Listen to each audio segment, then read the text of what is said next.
Hello and welcome everyone to the last session of day two and also our inaugural season one. It will be unthinkable for us as events people to organize an event series and not do a session on the future of events. So here we are. Today we have a panel of technology, experience, and thought leaders in the events industry. So who all happen to be founders of their businesses. So without further ado, I'll introduce our panel. We got Robyn Duda, founder of RDC, Matt Coyne, founder of Twigged, and hello everyone, by the way, and Tim Groot, founder of Grip, the platform you're watching today this on. So, guys, can you all hear me? Yes, we can. Fantastic, great to Way have all better of than you. the hold music, Barış. Oh, come on! Oh, come on!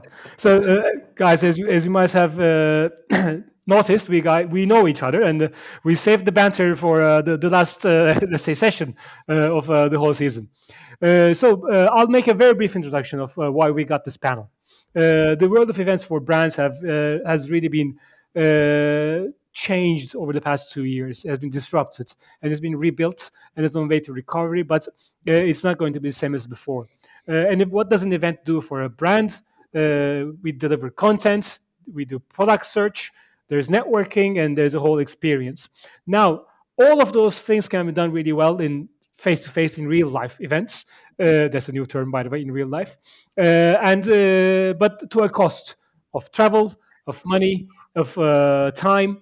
Virtual events like ours can do some of those things well and cannot do some of the other things well. So there is a trade-off, and I think, it would be safe to assume that the world of events coming in the future will be a blend of virtual experiences and in real life experiences, and sometimes hybrids, and that's a different topic altogether. Without further, let's say, deliberation of my own on the topic, I'm going to start asking our panel what they think. So I'm going to start with Tim. Tim, as we have spoken before, I mean, in the world of virtual shows like ours right now, and compared to real life, the actual ethos of an online medium is most probably on demand and not attending something live. What do you think that tells about the importance of a video library of the sessions like this being available and trackable and searchable after a show concludes, so that we keep on leveraging value for the visitors out of everything that has been, let's say, laid out so far? What do you think about that? Yeah, definitely. And first of all, thanks for having me on the session, Barış. Really appreciate it. So I think that online event experiences are a very powerful way to provide that initial kind of spark, like that this provides, and then the content that really comes from that is a great way to extend the value proposition and extend the engagement. So the content libraries and extending that value proposition is super powerful. And we see actually that it's a great way to build up a kind of important position within a community. Because if you can record all of this content, you make it easily available, kind of indexed and searchable, it becomes so much more than just the content being recorded at this moment in time. Like, for example, at Event Tech Live, I did a session. There were maybe 25 people in attendance, which wasn't very much. But then afterwards, by distributing snippets of it on social media and making the session available on demand, I think we had over 1,000 views after it. So it just shows how the power of on demand can really play into reaching a much bigger audience and people having the opportunity to watch it at their own time. Fantastic. And I know you guys are working on this, by the way. You might spend a minute or two about that too, please. Yeah. So I didn't want to like plug the product too much, but if you give me the opportunity, I'll do it. Hey, So you give me a discount, I know. So it's fine. so I think the key thing that we are working on is this kind of intelligent content library. I think that we want to be more than just a YouTube page where you can see some videos, but it's actually providing a smart index. So rather than this session being just a single 30-minute block, breaking it down into manageable chunks in which different topics are discussed, and being able to easily kind of index and search through that on a video level, but also, for example, that you can search at the end of an event for artificial intelligence, and then it might give you a snippet from minute 15 to 18 where that particular topic was discussed. So if you're interested in that particular thing, then we can do much more for that. And maybe it will also lead to, I'm sure many of you have Spotify and you get your yearly wrap up of Spotify of like the key things that you've listened to. I mean, imagine if we did that for events, or imagine if we did that for the entire summit, right? Like, imagine if we kind of were able to do that and give you at the end of it, it's like, hey, these are the key topics that you were interested in. And this is there for your personal wrap up of the entire event series. So, like, things like that, I think, are going to be really powerful and what we want to do much more of. So much creativity and so many ideas possible. Fantastic, and it's I think all about making it easier for the user, because the main, I think, one of the main benefits of a virtual experience is that it should be easier to attend, right? Yes. And as we talk about ease of getting into this, I know people have to register to this, and I want to just now go to Matt, because I know he's working on this. And by the way, I'll just ask to all of you: do you think it is currently easy to attend an online event, or are we just shooting ourselves in the foot by asking lots of questions and trying to? You have to click a link, then go to another link, and then activate your account, receive a activation email, get your e-badge, whatever it means, and then there's lots of steps. I just looked at hours lately, and we just started going on with all this. Or we're going to make it easy, but in the end, I think we could have done a better job. Matt, what do you think? Yeah, do you know what? It's hard, isn't it? Because like how easy is virtual? Actually, for your event this afternoon, when I went to sign in, I found the email quite quickly and easily. I clicked a button and I'm in. Could it be any easier than that? So from that perspective, I think it's pretty straightforward in parts. But then I'd also argue, I was at an event this morning, and actually one of the speakers earlier, simple things like, well, I've been using Zoom for however long, so I've worked at home for a very long time, but people not remembering to put mute on when it's their time to, or unmute themselves, sorry, when it's time to talk. And it's like, that might not seem like it's the virtual event, but that's some pretty major platforms with a very simple task of people just forgetting to do it, not sure where it is on the platform that they're using, and that kind of stuff. So I think it's like, even with a lot of the big mainstream tech that a lot of us use, there's things that could be done better. So with the whole virtual event side of stuff, I mean, a lot of this technology, I know Tim's been doing this for a very long time, but a lot of the technology over the last 18 months or nearly 2 years now is still fairly new. So people are getting used to what's required of them, what profiles they need to fill in or not. But that's something that we're hoping to change by sort of creating this kind of like one single place for a profile to become. So when someone registers, they can register on their own, personal email, for example. And that's where any events they then register for, all the links, all the information can be, so they can easily click off and go and see those other events. So it's trying to streamline that process, ask less questions, make it more relevant, and get people straight into the brand and engaging with that brand event, whatever the mechanism might be. So it's just about making the experience nicer, let's say, in a, let's say, lack of a better word, simplistic term. I'm just going to come to you, because I know you're in the all about experience. So, Robyn, do you want to deliberate on it? No, I think that I think tech stacks have complicated, a lot of organizers' navigation. But I think when we think about ease of use, you're assuming at that point that they're bought into wanting to go to your event. And I think the problem, and one of the bigger problems, is that they have to get to that point. And the UX and navigation leading up to selling me on wanting to come to that, it's not just, okay, they've signed up, are they going to actually attend? It's getting them to a point where the website makes sense. You have a great SEO strategy behind it, etc. So they have to know you exist in order to get to the point that they want to actually attend. I think there are multiple steps that organizers can be a lot better at. So I think part of the future is you can't get to engagement, which is what we all want, if you don't have a good UX and navigation from the start. Can we not just email them until they get tired of us and come to our event? I've never tried it before. Neither have I. So talking about experience, let's stick to that tone for a while. I think the one thing that is the Achilles heel of platforms like this. Don't take any offense, Tim. Is that this experience, this promise that we have given to be here at this moment, is a very easily broken one, because our personal commitment to be here is very low. If you have a laptop, you can be here from anywhere you want. That is also a blessing and a curse at the same time, because you have if you're attending, if you're buying into attend to in real life events, you travel to that event, you go, you're there. You're not going to just shy away 2 minutes before the event, right at the door of the convention hall. But on this one, on pure virtual, that does happen. So do we? I'm sure you all can point to some examples, but do we think we have anybody has found the holy grail of experience for an event online? Open-ended question. I mean, do we want to give away all the secrets here, Barış? Like, what's the? No, I mean it's a hard one. I mean, it's kind of. Oh, hang on, I've lost the screen. There we go.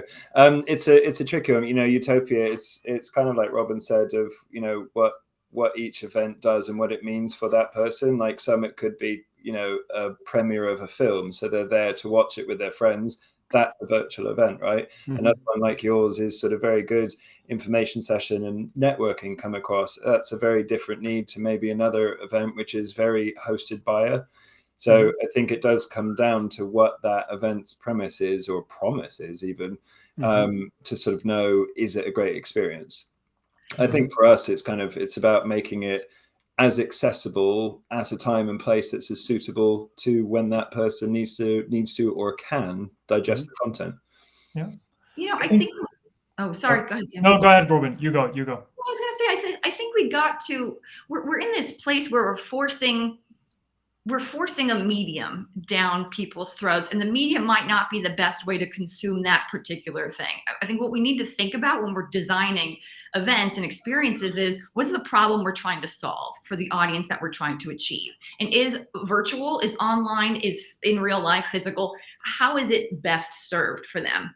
I think if you can do that, you're able to design something that truly is centered around that human and that person. And then our responsibility as designers and organizers is to take these offline or online moments and connect them to create to maximize their shareability from a media engagement standpoint, so the most amount of people can benefit from the work that you've done. I don't know if that makes sense, but I mean, I think we've gone to, like, this has to be virtual, this has to be physical, because that's where our profit centers are, and that's where we make the most money as organizers. And I think that is not how we buy anymore. That is not how society buys. If we build it, they will come. It doesn't work anymore. It's what is the problem? What are you going to do for me? And is this the best medium for me to consume that in? And I think we have to think about this experience journey, where that problem we're trying to solve for your audience, and that there are multiple spokes on the wheel for people to come in and enter it. And that could be different depending on who that person is. Fantastic. Let's dwell on that a little. Let's take the viewpoint from a brand. Because we all are people and organizing. So when we talk about the other side of this equation, a brand trying to get some traction, of course, there are lots of pros and cons, but the most important, I think, subject for some of our clients we've spoken to is that engagement, if it's there, if you can bring it, is quick on the online events. But because you can choose to attend it very last minute, you can choose to be there very quickly. You can set up whatever you want to set up as your brand's homepage or virtual booth, whatever you want to call it, very quickly. I'm not just only talking about cost, but time cost to make a decision and to get to results. Whereas on a real experience, it would take careful planning, logistics, and months of build-up. Of course, lots of brands do have strategies that span long enough to plan for that. But have you seen, to all of you again, that speed is a factor here? The speed of delivery, the possibility of going to market faster. Yeah, I think what we've seen is, first of all, like we're doing a webinar next week of how to turn an in-person event into a virtual one in 48 hours. And that's like I'll do one for 24 hours. right. Challenge Right. So I accepted. think that, and to be honest, we did this last year when the pandemic first hit, that we had to switch them around so quickly. So, you can kind of deliver virtual experiences and set them up really fast. And as a result, I think you have a much lower cost base if you're structured like that, right? So I think that traditional organizers have a very high cost base because like large in-person events are very difficult to set up.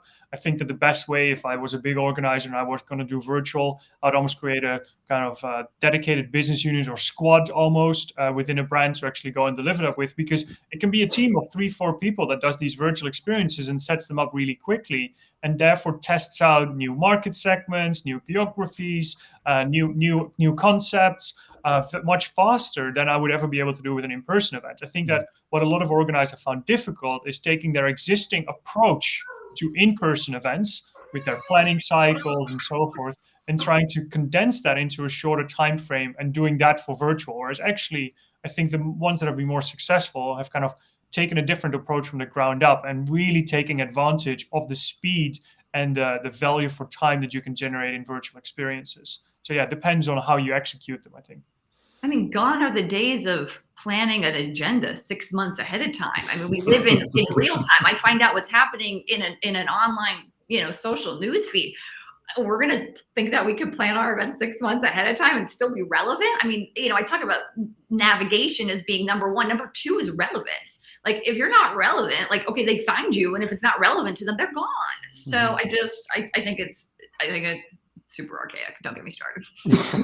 So, but I want to get you started. So let's talk about that. Let's talk about a real in-life event today in 2021, almost 22 now, and we're gonna need at least a leeway of maybe more than half a year minimum to book a place, to get an agenda going, to get a website, the marketing going, book speakers, get people in, and there's going to be a lot of careful planning to do. To get and to navigate all the lockdowns that might be coming. But Robyn, I want to ask you again. There's another aspect to this that I want to explore today. Is on a real world scenario. That the planning now really needs to consider the sustainability and ESG side of things as well. What do you think about that? Because I know now some clients, some customers are getting more and more concerned about their own personal footprints and what they do and what they choose not to do. Do you think traditional events per se, with the long time cycles and the build up and everything, might be in for an awakening if they don't get their act right on that regard? Oh, yeah. I mean, I can't believe we're not there yet, to be honest with you. I think 90% of millennials, I think is the stat, are willing to pay more for a product that align with their values and that shows, it is sustainable. So if we're talking about the future and we're not working on, and sustainability means 3 things. It's not just environmental. We're talking social, which is DEI, and then of course economic. And really, I think the DEI piece and the environmental piece, the event world has not traditionally been fantastic at. And if your audiences or the new audiences that you're trying to attract don't see themselves on those stages, meaning their values or where they come from and who they are, they're not going to be interested. You could be saying the best thing in the world, and if they don't see themselves there, they're going to abandon. So I think that organizers really need to not wait around until it's a problem, because then it's too late. There are going to be new entrants that enter the market of people who do want to change that, the environment in the world, and they're going to come in and kind of eat everybody's lunch. I somehow remember get memories from lots of CEO meetings I have attended in this industry, talking about the lack of a burning platform. Anyway, I think just to follow on from that, because I'm wearing 2 hats today. Twigged is a business I found, but I also work for Raccoon Events and oversee the digital team. And one of the things that we found, so Mike, who runs the business, wants it to be net zero by 2023, I think it is, which would be one of the first bigger event agents or companies to do that. And interestingly, when you go into some of the pitches or some of the conversations with any brand, from your small sort of startup through to some of the most mainstream brands, when you start talking about that sustainability angle and what we're doing as a business, it's almost an instant win because they're straight away like, okay, we don't need to have a difficult conversation about how you're running this event, either online or in person with the various activity. So it's kind of it's made that conversation a lot easier with prospects and clients and so on as well. So those conversations are currently being had. That's what you're saying. Yeah, absolutely. Yeah. That's a really important input for anyone who might be listening. And talking about that, Matt, I'm going to stay with you for a while. And the business you just mentioned, let's talk about the brand, the Outside and Active.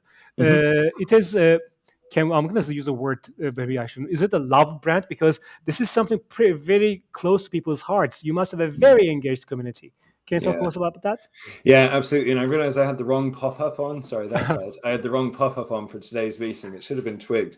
But I'll pull that screen down for the next part. No, absolutely. So it was kind of born out. The shows are all fitness, health, and lifestyle and well-being. So running show, cycling show, snow show, like that kind of thing. So it's very much for your sort of outdoor enthusiast. And that's where Outside and Active was born as part of that kind of digital offering, because we deliver very good shows for a couple of days every couple of months, but then the rest of the year we kind of say, hello, come back next year, here's another ticket link.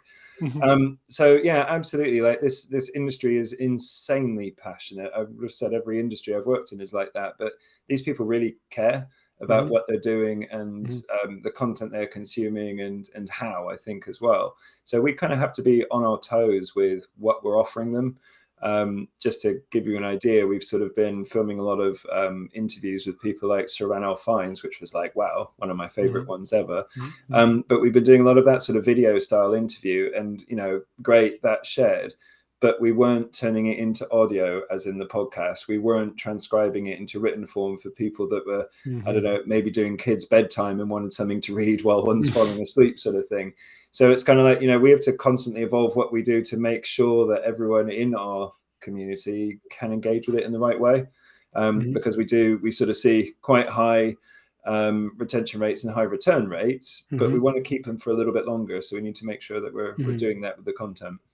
And talking about that, do you have so now I understand the events that you're doing are being recorded, just like we talked with Tim just a little earlier. They're being put into a portal and people can engage with those, and you're actually creating more content that was not live at an event on the portal itself as well. Yeah, absolutely. So they actually currently don't record the live sessions from the event. And really that's because people that have tickets that come to the event, they want to give them something special that, why should you, if you're just sat at home, get the same thing for someone that's paid for a ticket and made the effort to go. So as part of that. But then absolutely, like we then film these interviews with, the speakers and whatnot, so that actually anyone can consume it. But it also drives as a promotion to come to the next one because you can see them in person. You can do these meet and greets. So the events, like for me with a digital hat on, the events are kind of part of an activation of all the other activity that we do. We just have to look at it as one complete circle, not digital's going right and in person is going left. So sorry, go on.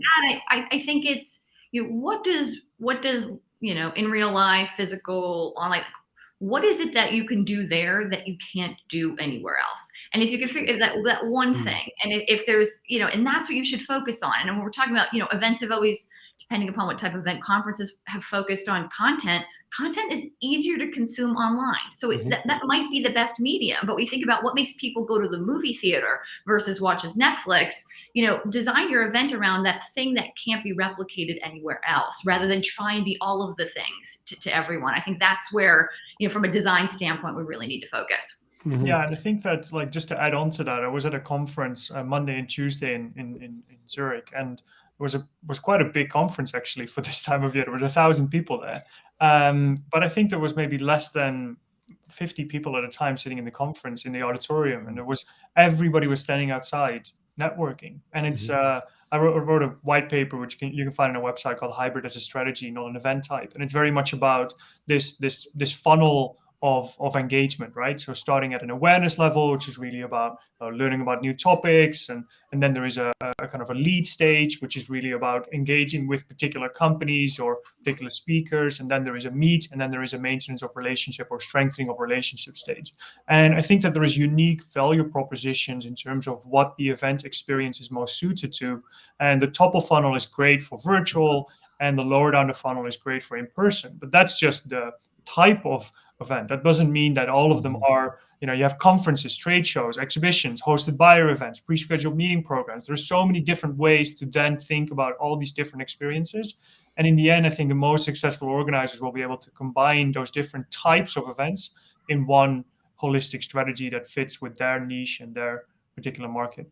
I'm going to build on that really quick because it's an amazing point.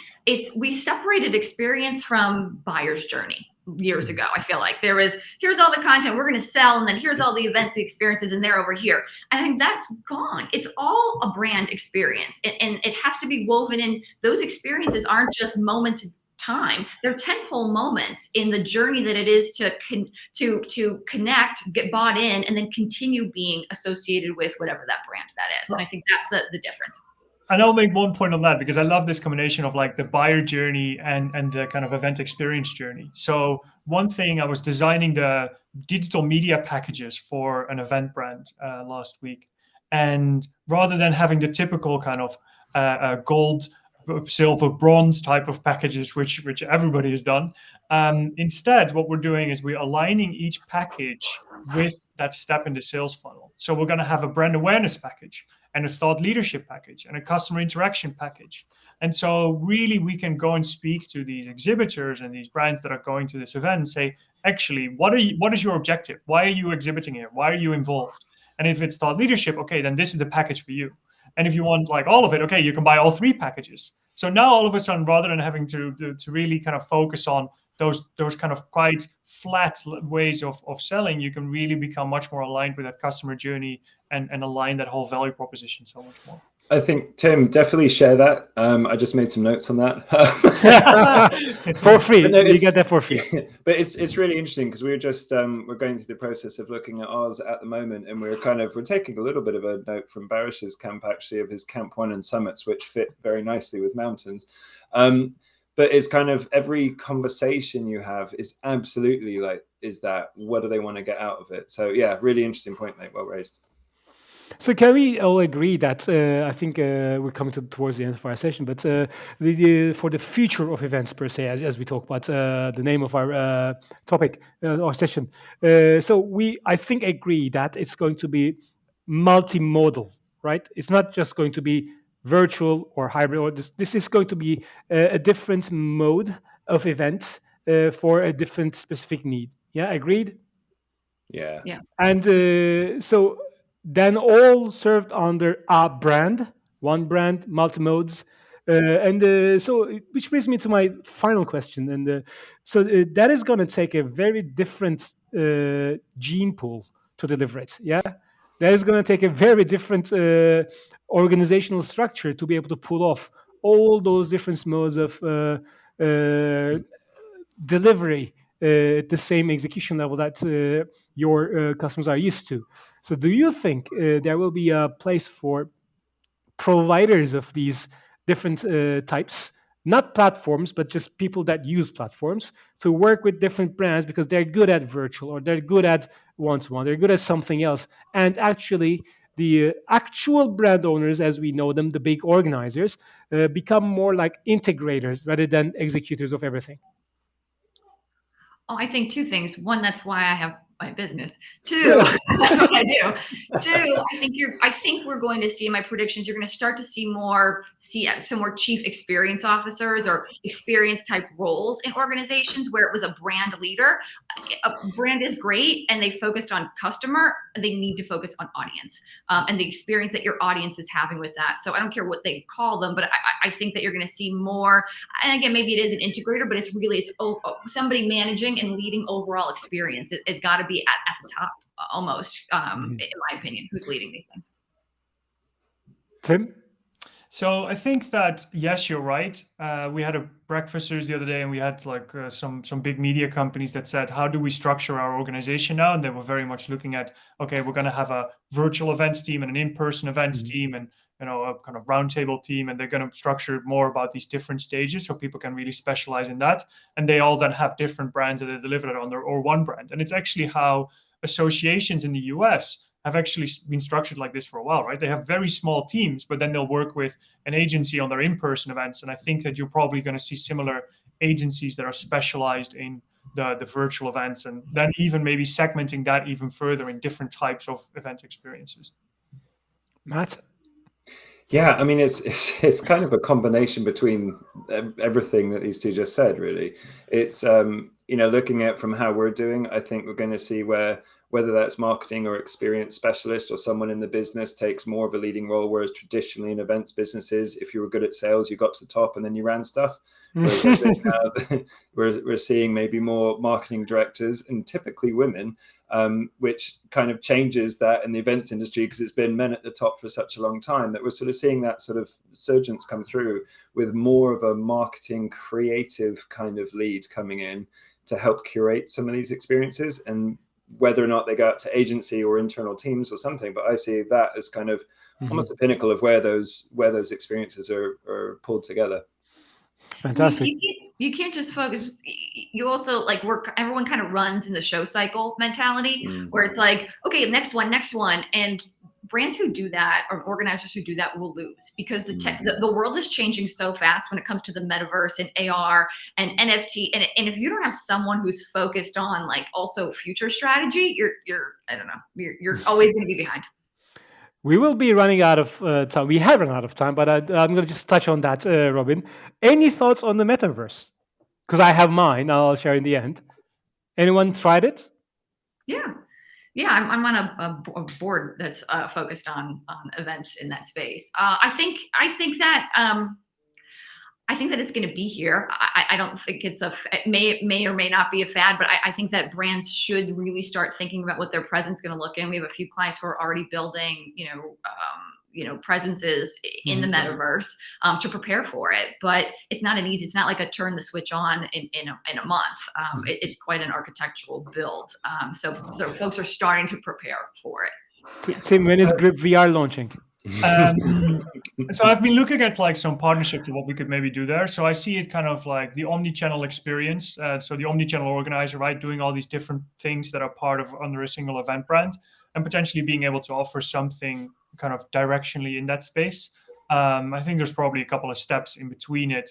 I think that also VR, the metaverse, is going to be interesting. I think augmented reality is also going to be really interesting for organizers, and how they can overlay the physical space with potentially additional things. And also when you're now watching at home, now it's confined to your laptop, but it could be so much bigger than that if you had an AR experience. So I think both AR and VR are interesting.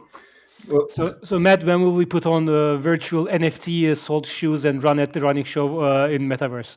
It's coming. So weirdly, the session I was on this morning was all about NFTs, and since then I had a couple hours chatting with a few people. This is after the event. So the event brought us together, and we started speaking, and we never knew each other before. So go events, yeah.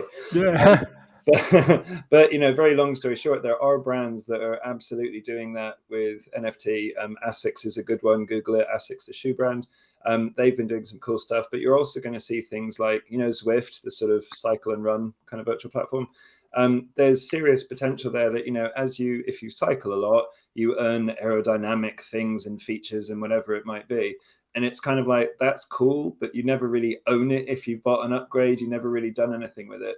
And it's kind of, there's something here in how the events could work that actually, once you earn those badges or those upgrades, or you attend a certain number of things at a conference, why can't you own an NFT of that charges on to someone else, or someone else buys? Like, the amount of opportunity at the minute the amount of potential at the minute is huge. So I think it's incredibly exciting to see what's next.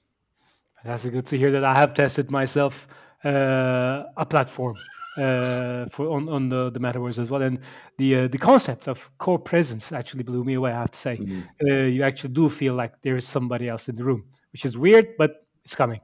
So thank you so much, guys, for being with us today. It has been a great panel. We should have done this earlier in the season. I loved it, and Yeah. hopefully in season 2 I'll get us all together again, and we'll talk more about the future of events. So thank you so much for being with us today, and it's been our pleasure to host you. Fantastic. so Thanks so much. Nice to see you all. Bye, guys. Bye bye. So, with the last panel now done, it is sadly for us the end of our inaugural season 1. I would like to thank you all for being a part of it and supporting us in our journey. And we will be communicating with you how to watch the videos of the recordings of the summits and also our Camp 1 and 2 events very shortly. And hopefully, we will be communicating one season start launches next year. So stay with us. It's been great having you. Thank you so much. Have a fantastic year. Bye bye.